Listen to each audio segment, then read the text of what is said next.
Olá você, meu amigo, minha amiga aqui do Tec Concursos. E aí, tudo bem? Professor Bruno Lira aqui, para a gente iniciar mais um tópico do nosso curso completo de Direito Administrativo. O tópico que nós vamos iniciar aqui hoje é o tópico que fala do regime jurídico da administração pública. É o tópico 2.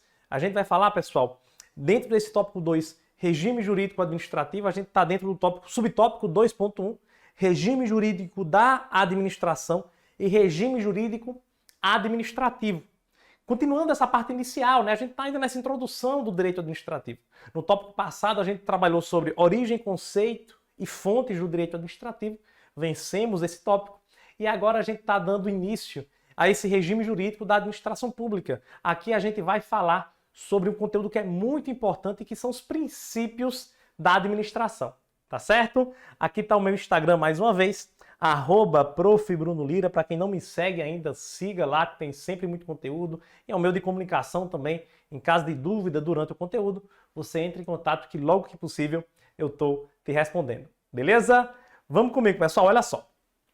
Gente, quando nós estamos diante desse tema, regime jurídico da administração pública, você pode até mesmo, inicialmente, ficar naquela dúvida, meu Deus, o que é que significa isso? Que danado é um regime jurídico da administração pública?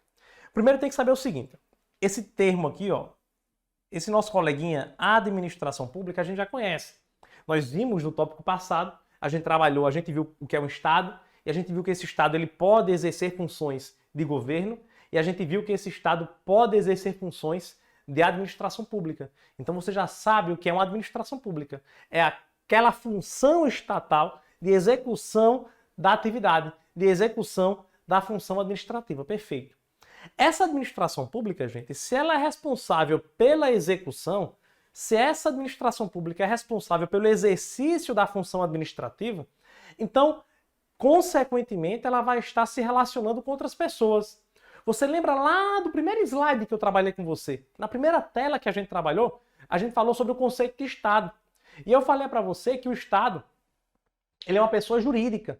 E pelo fato dele ser uma pessoa jurídica, ele goza da personalidade jurídica e isso faz com que ele também possa se relacionar com terceiros. Então o Estado ele se relaciona com outras pessoas. E quando o Estado está se relacionando com outras pessoas, gente, ele está no exercício da função administrativa na maioria das vezes. Veja, o exemplo que eu dei na ocasião foi o exemplo de um Estado contratando uma empresa privada, firmando um contrato administrativo com a empresa privada para determinado fim. No exemplo que eu falei foi para fornecimento de alimentos. Então o Estado contratou a empresa para a empresa fornecer alimento. O Estado se relacionou com o terceiro e está utilizando a sua personalidade jurídica, Está gozando de direitos e deveres nessa relação. Perceba, gente, a administração pública, tendo essa função do Estado que vai lá fazer essa função, nesse exemplo, que vai fazer essa contratação, ela sendo titular, sendo representante do Estado que é titular de direitos e obrigações, ela precisa, nessa relação jurídica que ela tem com o terceiro, ela precisa que essa relação seja regida por normas jurídicas. E o regime jurídico é justamente isso, gente. O regime jurídico é um conjunto de normas jurídicas e princípios que vão reger determinada relação jurídica. Então, quando o Estado se relaciona com terceiros, quando o Estado se relaciona com outras pessoas, sejam particulares, sejam servidores públicos, quando o Estado está se relacionando com essas outras pessoas, o Estado se relaciona e essa relação precisa estar sendo regida por um conjunto de normas e princípios. Esse conjunto de normas e princípios é justamente o regime jurídico da administração pública. Tudo bem? Então, a primeira coisa que você tem que saber é, existe um regime jurídico que vai determinar como vai ser a relação da administração com o terceiro. Existe um regime jurídico que vai conduzir a relação da administração pública com o terceiro. E esse regime jurídico, gente, que vai conduzir a relação da administração com o terceiro, ele pode ser um regime de direito privado ou pode ser um regime de direito público. É isso mesmo. A regra, tá, gente? Eu já vou te adiantar isso daqui. A regra é que seja de direito público. Essa é a regra. Via de regra, a administração pública ela vai ter a sua relação com o terceiro regida, conduzida por regras de direito público. Porém, gente, existem situações excepcionais que a administração pública também atua no direito privado. Existem ocasiões em que ela não vai atuar no direito público, e sim no direito privado. Agora, óbvio, eu até coloquei de vermelho aqui na sua tela, porque o direito privado, ele é uma exceção. O direito privado é uma exceção. Isso quer dizer, gente, que o direito privado, sendo uma exceção, a administração pública vai utilizá-lo em apenas algumas situações específicas. Algumas situações específicas. Por exemplo, vamos para alguns exemplos aqui. Vamos para alguns exemplos. Primeiro, o que é direito privado? Né? Você deve estar se perguntando, você nunca vê esse conteúdo, nunca vê essa diferença de direito público e direito privado na vida. Então você, professor, primeiro, o que é um direito privado? O direito privado, gente, é a relação entre particulares. Ele rege a relação entre particulares. Então é um conjunto de regras, normas jurídicas e princípios que vai reger, que vai conduzir uma relação entre particulares. Por exemplo, eu, particular, quero anunciar o meu carro na OLX para vender, por exemplo. Olha, eu quero vender esse meu carro aqui na OLX. Aí eu coloco lá no anúncio, olha, eu quero vender esse meu carro aqui por 50 mil reais. O valor que eu estou pedindo lá, que eu coloquei no anúncio, é 50 mil reais. Beleza, show de bola. Aí vem outro cidadão que olha aquele meu anúncio e fala, não, cara, beleza, o seu carro tá bom, gostei, show de bola. Mas vamos fazer o seguinte, você está pedindo 50 mil, eu pago 25. E aí, dá certo? Porque sempre é assim, né? Sempre quando você vai anunciar alguma coisa na OLX, você anuncia um preço, o cara oferece a metade do preço. É sempre assim, uma cara de pau tremenda. Mas enfim, o cara ofereceu, disse, ó, a metade do preço. E aí, 25 mil reais. Pergunta, gente. Se eu quiser aceitar essa proposta de 25 mil reais, que é metade do valor que eu pedi, se eu quiser aceitar, eu posso aceitar? Existe essa possibilidade? Ou eu fico preso? Não, eu só posso vender pela proposta que eu mandei. Eu não posso baixar esse valor. Eu posso ou não posso baixar o valor? Se eu quiser vender o meu carro por 25 mil reais, que é a metade do preço que eu pedi, eu posso vender? Posso, gente. Por que eu posso? Ora, porque aqui é uma relação de direito privado. No direito privado, gente, existe uma característica que é muito importante, que eu vou colocar aqui para você. Vou até apagar aqui, só para ter um pouco mais de espaço, tá?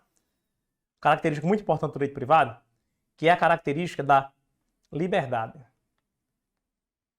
Liberdade. Essa é a característica do direito privado. Por quê, professor? Porque no direito privado, meus amigos, existe uma certa liberdade entre os envolvidos nessa relação para negociar. Existe uma liberdade entre os envolvidos, entre os presentes na relação jurídica, para dizer quais serão os termos do contrato, para dizer quais serão os termos dessa relação jurídica. Essa é a característica da liberdade. Então, deixa eu só refazer aqui o nosso desenhozinho aqui, só para a gente continuar com ele. Então, eu falei, ó, 50 mil reais. O cara disse que quer comprar por 25, se eu quiser aceitar, eu aceito e tá tudo certo. Resolveu o problema, porque nós temos essa liberdade. Beleza. Outra pergunta importante, para a gente falar da outra grande característica aqui do direito privado. Por exemplo, gente, eu ofereci lá meu carro, coloquei no meu carro na LX, publiquei por 50 mil reais.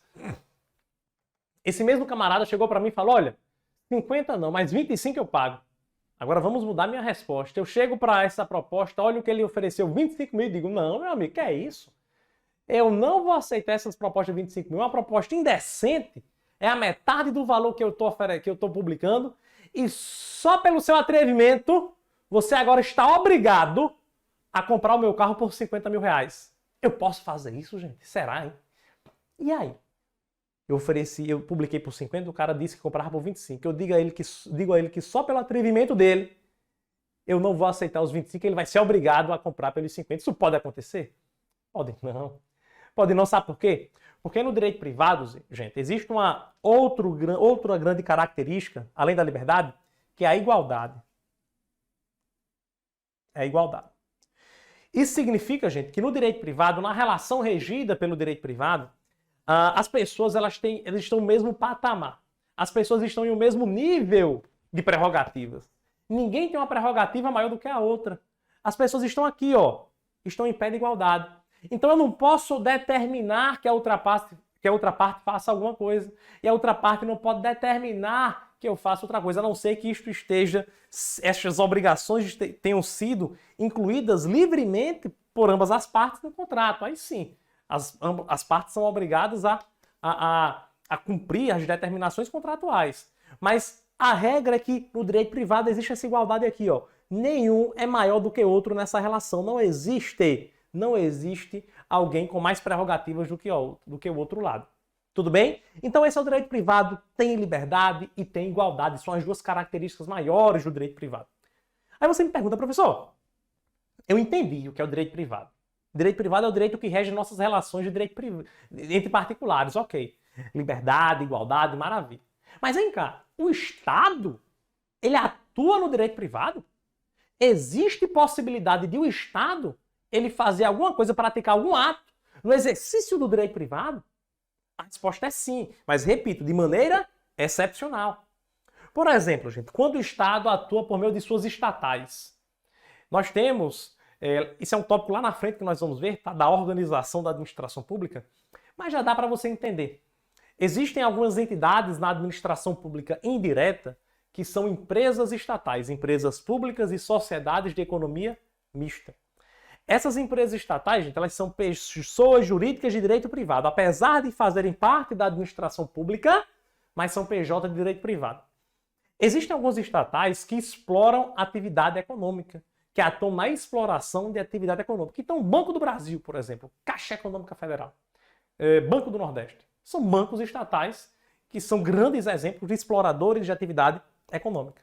Vamos supor que eu tenho um Banco do Brasil. Quando o Banco do Brasil pratica seus atos, os atos finalísticos do Banco do Brasil, que é a atividade bancária, concessão de empréstimo, de financiamento, abertura de conta corrente. Quando o Banco do Brasil está realizando suas atividades finalísticas, ele está no direito público? Não, ele está no direito privado. Então perceba, nesse caso eu tenho a administração pública, porque Banco do Brasil é a administração pública, ele está dentro da administração pública. Então eu tenho a administração pública atuando no direito privado, quando ele concede um financiamento, um empréstimo, tudo isso, todas as atividades finalísticas, as atividades fins dessa empresa estatal exploradora de atividade econômica são atividades no direito privado. É uma exceção, mas existe. Beleza? Ficou claro? Outro exemplo. Vamos para uma situação aqui que não é de estatal, vamos para uma situação que é de um ente da administração direta mesmo. Um órgão público, uma secretaria de Estado da Educação. A Secretaria de Estado da Educação decide fazer uma grande compra de alimentos ali para as escolas, para abastecer as escolas. Faz uma grande compra. Essa compra ela é regida pela lei de licitações, o contrato é um contrato administrativo, até aí é tudo direito público, que nós vamos conversar já já.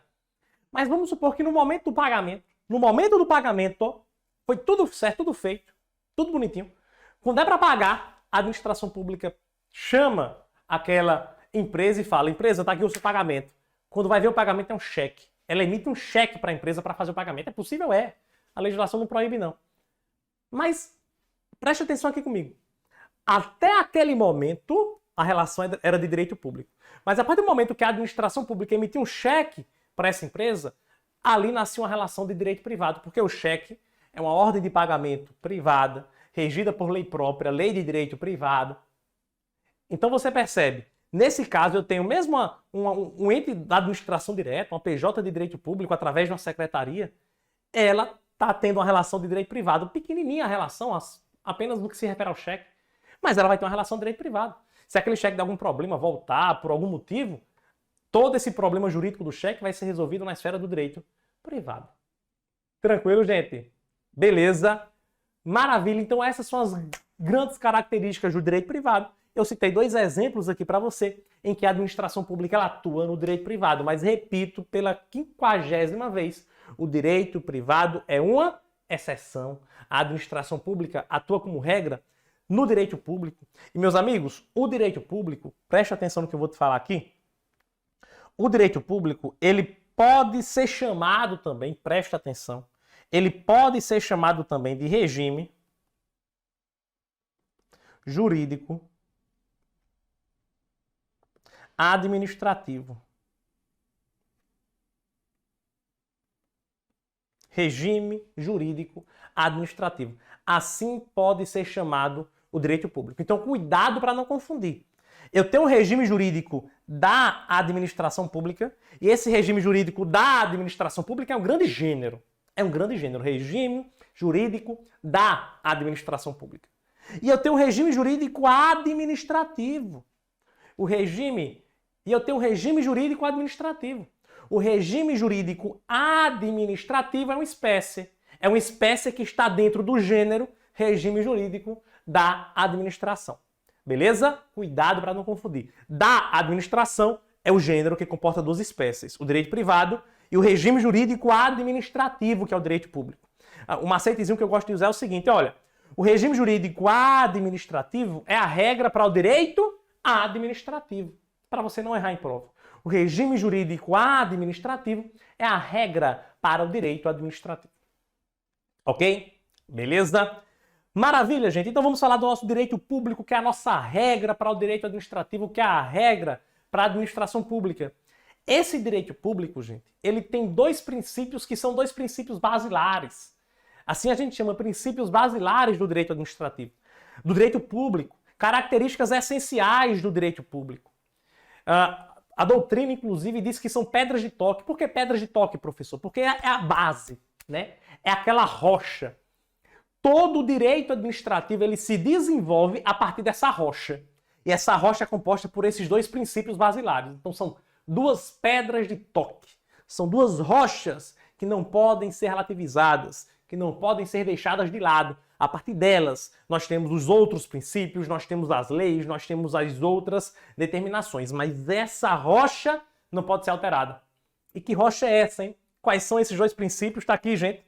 Princípio da supremacia do interesse público e o princípio da indisponibilidade do interesse público. São dois princípios basilares do direito administrativo, dois princípios, duas pedras de toque, são os dois princípios que, a partir deles, todo o direito administrativo vai se desenvolver.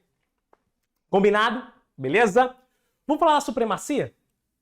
Supremacia do interesse público. Gente, o princípio da supremacia do interesse público, ele nos diz que o interesse público, quando ele está em confronto com o interesse privado, ele vai ser sempre superior.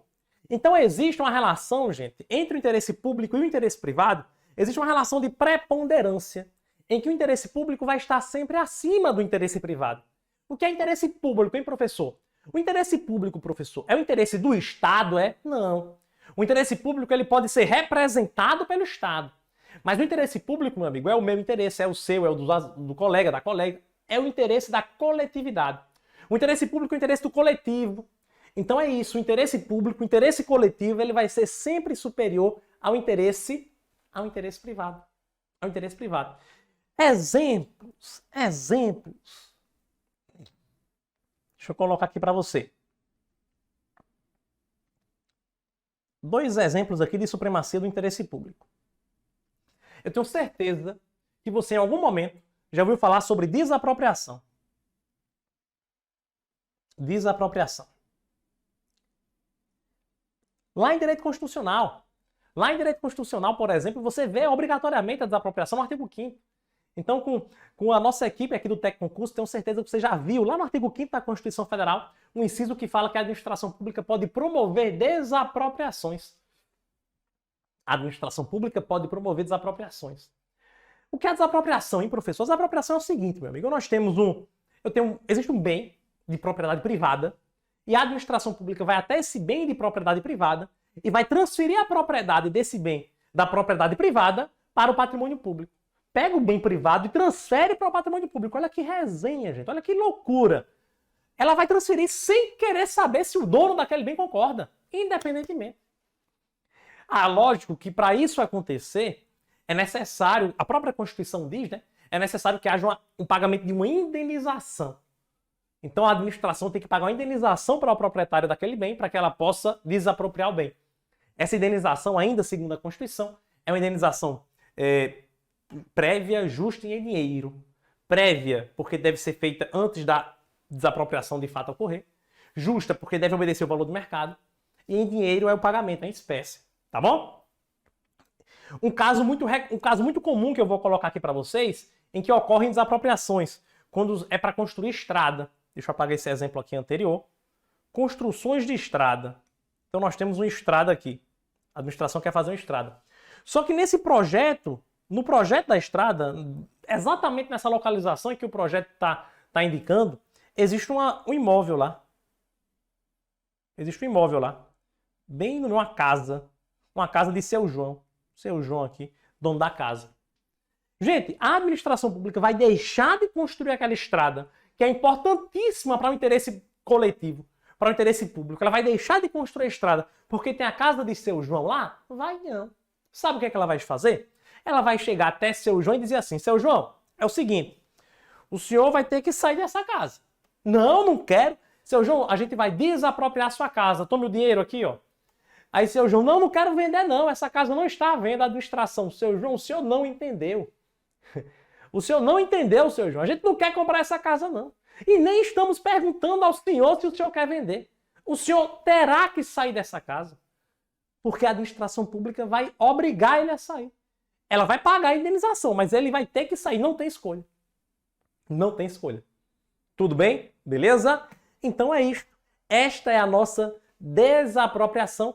E ela configura um exemplo claro, gente, de supremacia. Perceba. A administração pública, o interesse público está confrontando com o interesse privado. Porque o interesse privado é o interesse de seu João. O interesse público é a estrada. Então, nesse conflito aqui, ó, o interesse público vai ser superior. A estrada vai ser construída, porque a estrada não atende o interesse apenas de seu João. Atende o interesse de todo mundo daquela região. Então, atende o interesse da coletividade. Por isso, nós temos a supremacia do interesse público. Tudo bem? Beleza? Outro exemplo de supremacia é o contrato administrativo. Pessoal, é o seguinte, deixa eu apagar aqui o exemplo de seu João para colocar o outro. Quando a administração pública vai fazer algum tipo de contratação, nós sabemos que existe a necessidade constitucional de fazer licitação. Beleza. Ela faz a licitação, que eu vou explicar para vocês já já o que é. Depois da licitação, ela assina um contrato com o fornecedor do serviço ou do bem. Assina um contrato administrativo, seguindo as regras da Lei 14.133. Ela vai lá e assina um contrato. Esse contrato administrativo, gente, lá na própria Lei 14.133, tem um artigo lá, que é o artigo 104. Quem quiser anotar por curiosidade, depois dá uma olhada. Artigo 104 da Lei 14.133 de 2021. Nossa nova Lei Geral de Licitações e Contratos. O artigo 104 ele fala assim, ó, são prerrogativas da administração, e ele diz algumas prerrogativas, ele cita quais são as prerrogativas da administração no contrato administrativo. Tem uma prerrogativa lá, gente? Tem uma prerrogativa lá que é o seguinte, ó, alteração unilateral do contrato administrativo. Olha só como é engraçado. A administração pública assina um contrato com um terceiro, um fornecedor. Depois que ela assina um contrato com esse fornecedor, durante o contrato, ela diz assim, olha, eu quero alterar esse contrato. E ela altera sem precisar da permissão do contratado. Exemplo, a administração pública quer comprar 1.000 unidades de carteiras escolares para as escolas daquela região. Então é o município X quer comprar 1.000 unidades de carteiras escolares para aquela região. Beleza. Show de bola. O que é que ela vai fazer? Ela vai fazer uma licitação, depois faz um contrato. Quando ela assina, escolhe o vencedor da licitação, gente. E quando ela assina o contrato, vamos supor que ela dá 6 meses. 6 meses depois da assinatura do contrato para a entrega das 1.000 unidades de carteiras. Quando dá 2 meses de contrato, ela chega para a contratada e diz assim, olha, empresa, seguinte, a gente vai precisar agora de mais 200 carteiras. Faça as 200 carteiras aí, você vai ter que fazer. Ela não chega, gente, quando ela vai pedir, solicitar, requerer esse aumento de quantidade, ela não vai chegar e perguntar se a empresa aceita aumentar o número, a quantidade do objeto contratual. Ela não pergunta, não. Ela simplesmente chega e determina, olha, vai aumentar mais 200. Isso é o quê? Alteração unilateral do contrato administrativo. Unilateral porque só precisa da concordância dela. Só precisa da vontade dela. A empresa tem que aceitar. Da mesma forma pode acontecer para menos. Eram 1.000 unidades, mas ela refez os cálculos lá e falou, olha, seguinte, o nosso contrato eram 1.000 unidades aí, mas agora eu preciso só de 750 unidades. Diminua a produção aí. Ela pode fazer isso? Pode. Independentemente de ter assinado o contrato com 1.000, ela pode alterar, ela pode aditivar o contrato. Logicamente que a lei de licitações, ela traz todas as regras, né, para que isso aconteça, tem a limitação de 25% e tal, mas não é o momento agora para a gente entrar nesses detalhes. Mas o que eu quero que você entenda agora é que olha que prerrogativa, gente. Olha que supremacia. Ela chega para a contratada com o contrato assinado já, em vigência, e ela altera sozinha. Ó, vou alterar isso aqui, vou alterar aquilo ali. Ela pode fazer. Ela pode rescindir o contrato de maneira unilateral, sem precisar da manifestação do Poder Judiciário, inclusive, se houver algum tipo de ilegalidade da empresa. Olha como é engraçado. Eu chego para dar aula em instituição, certo? Eu chego para dar aula em instituição. Eu, pessoa jurídica, pessoa física, regida pelo direito privado, chego em instituição que é regida pelo direito privado, que é uma pessoa jurídica de direito privado.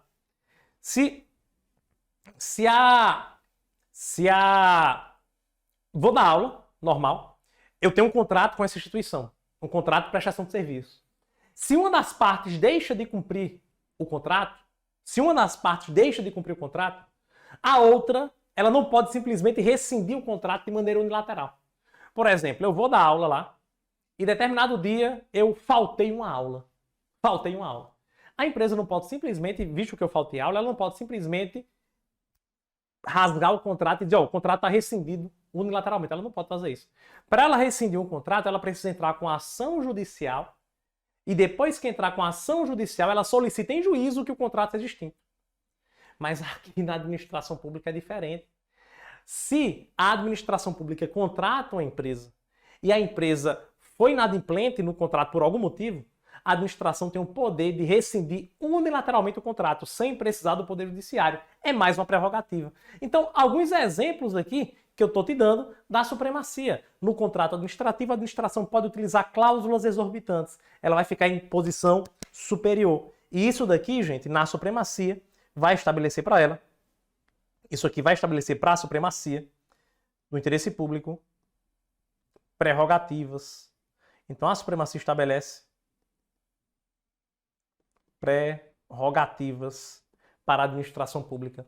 O gestor público, a administração pública, gente, na supremacia, ela goza de prerrogativas. Ela tem uma posição superior. O que é diferente, pessoal, da indisponibilidade.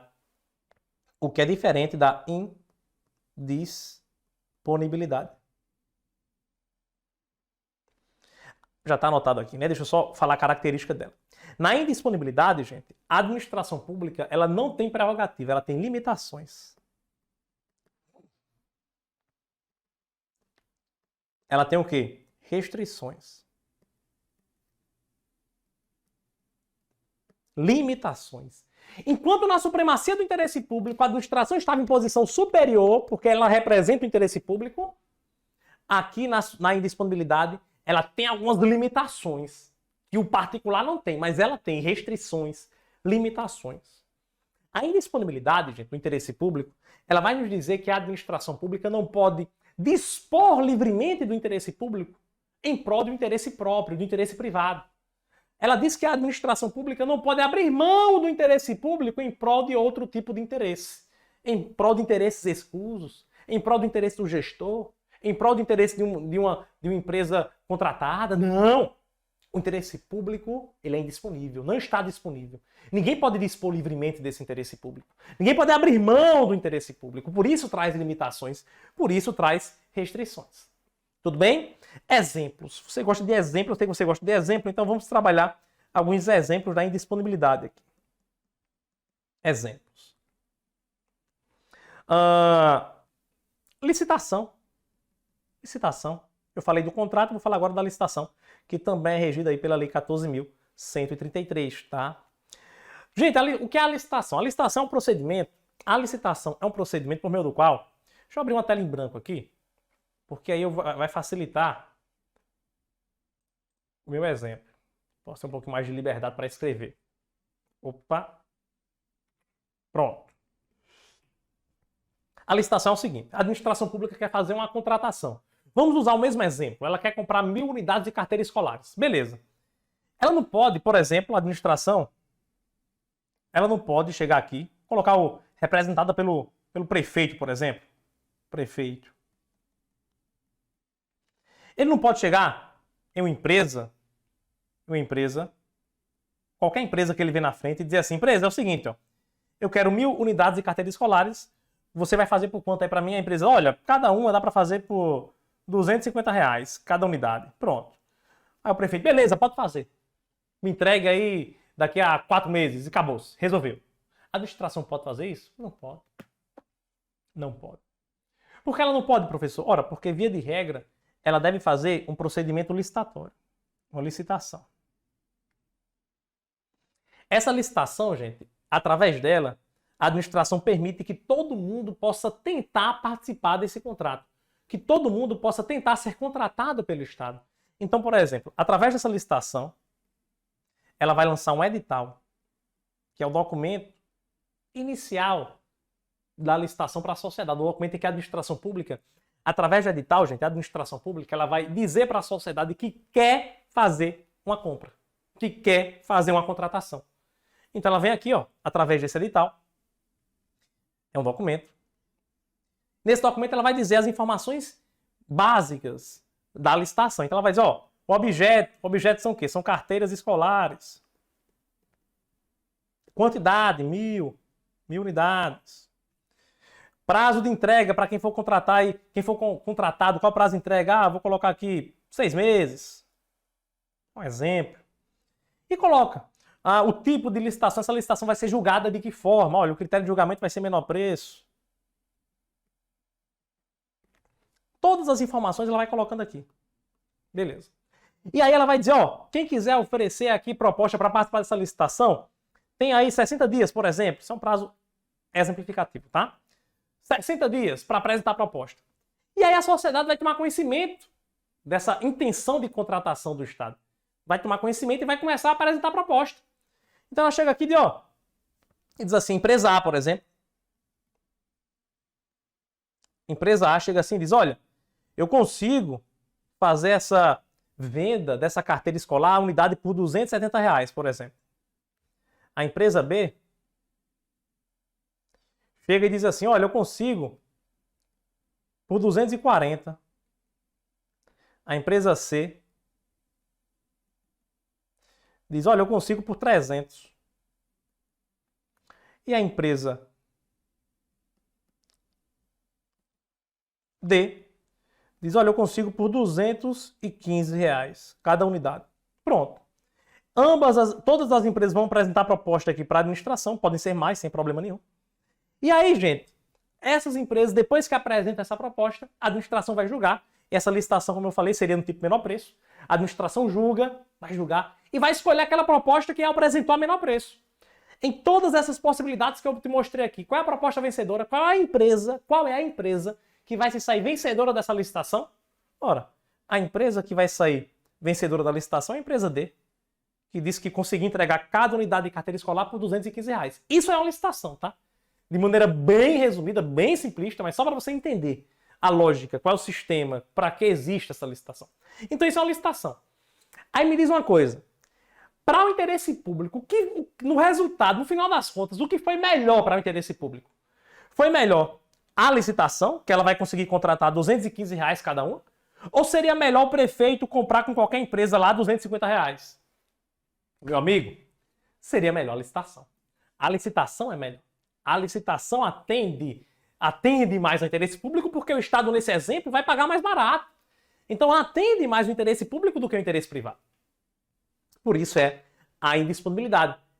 Perceba, gente, a licitação, para o gestor, ela não é boa, é ruim. O gestor não gosta de licitar. Não gosta. Nenhum gestor gosta de fazer licitação. Por quê, professor? Ora, porque licitação dá trabalho. Porque licitação é burocrática.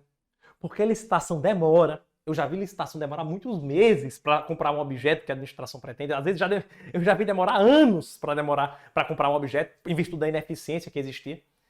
Então perceba, ninguém quer fazer licitação. O gestor não quer fazer licitação. Mas ele quer comprar direto, né? Mas eu tenho a Constituição e a lei que diz, opa, meu amigo, eu sei que você quer comprar diretamente, mas você vai ser limitado. Eu estou te limitando, eu estou te restringindo a só fazer a compra se tiver um procedimento licitatório. Percebeu? Então, muito importante isso daqui. A licitação é um exemplo claro da indisponibilidade. Ele queria comprar diretamente, mas não pode. Ele tem uma limitação, porque ele tem que licitar. Beleza? Outro exemplo, gente, que eu gosto muito de falar para vocês também, é o do concurso público. É o exemplo do concurso público. Gente, aqui para nós. Qual é o gestor que gosta de fazer concurso público? Me apontem um. Um gestor que gosta de fazer concurso. Não existe. Não existe. Por quê? Por que não existe? Porque, pela vontade do gestor, gente, pela vontade do prefeito, do governador, enfim, do gestor, pela vontade do gestor, do presidente, pela vontade dele, ele colocava para trabalhar nos cargos efetivos aquelas pessoas que são filiadas partidárias, que são amigos, que são parentes, que trabalharam para ele na campanha. Seja prefeito, governador, presidente, secretário, qualquer gestor público, se ele pudesse, ele só colocava para cargos efetivos aquelas pessoas que trabalharam na campanha para ele, aquelas pessoas que são do mesmo lado partidário. Nossa, a galera na campanha trabalha pesado, né? A gente passou recentemente aí por um processo eleitoral e a gente vê que trabalha pesado lá na campanha. Tem gente que fica no meio da rua pedindo voto no sol quente, balançando bandeira, adesivando o carro. Meu amigo, se fosse pelo gestor, ele só colocava essa galera para trabalhar. Só colocava eles. Por quê? Porque é aquela história do voto de cabresto, né? Ele bota a galera para a galera ficar sempre ali trabalhando para ele nas campanhas. Mas a Constituição não deixa, gente. Ele queria fazer isso. Ele quer. Pelo gestor, ele faria isso. Mas a Constituição fala, gestor, tu não pode fazer isso. Não pode. Para você fazer o provimento de pessoas em cargos efetivos, tem que fazer concurso. Tem que fazer concurso. Então é uma determinação que vem da indisponibilidade também, gente. É uma determinação que vem da indisponibilidade. O gestor quer contratar diretamente, mas a lei e a Constituição fala não pode, não pode, não pode. Você está restrito. Você está limitado a ser obrigado, ter essa obrigação de fazer o concurso público. Tudo bem, pessoal? Beleza? Então, essa é a indisponibilidade do interesse público. Resumindo, a supremacia são as prerrogativas que a administração pública pode utilizar para defender o interesse público. A indisponibilidade, ela traz as limitações, as restrições que a administração deve obedecer para que o interesse público não seja disponível, para que o interesse público não haja uma abertura de mão do interesse público para salvaguardar o interesse privado. Tudo bem? Beleza? Show de bola, gente. Sobre o regime jurídico da administração e regime jurídico administrativo, é isso daqui. Vamos fazer duas questõezinhas de prova aqui. E na próxima aula, a gente já vai para um próximo tópico, que é o tópico dos princípios explícitos da administração. Combinado? Vamos fazer questões? Questãozinha FGV de assistente administrativo do Ministério Público de Goiás, 2022. Diz assim, ó. Quando o Estado se relaciona com o particular em posição de supremacia, ou de verticalidade, em busca do cumprimento do interesse público, o Estado, além de adquirir prerrogativas específicas, deve se submeter a um conjunto de normas determinadas, caracterizando uma relação de poder-dever. Perfeito, gente. Ele falou aqui na supremacia, verticalidade, ele está dizendo prerrogativas, ele fala da supremacia do interesse público. Perfeito. A respeito dessa atuação em condição de superioridade do Estado, supremacia do interesse público, é correto afirmar que ela representa a submissão a qual regime? Ora, regime de jurisdição dual, contencioso administrativo, gente, tudo isso a gente já viu aqui, né? Olha, a jurisdição dual é a dualidade de jurisdição. É o sistema francês, a gente já viu que a gente não adota aqui.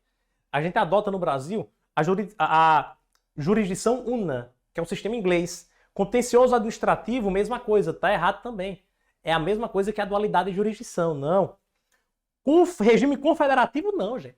Lá no tópico 1 a gente viu que o Brasil, ele vive no sistema de Estado federal. Nós não somos um Estado confederativo e nem somos um Estado unitário. Nós somos um Estado federal ou federativo, tá bom? Como lá, esse regime aqui é um regime, pessoal, que os costumes prevalecem sobre a lei. Isso aqui não.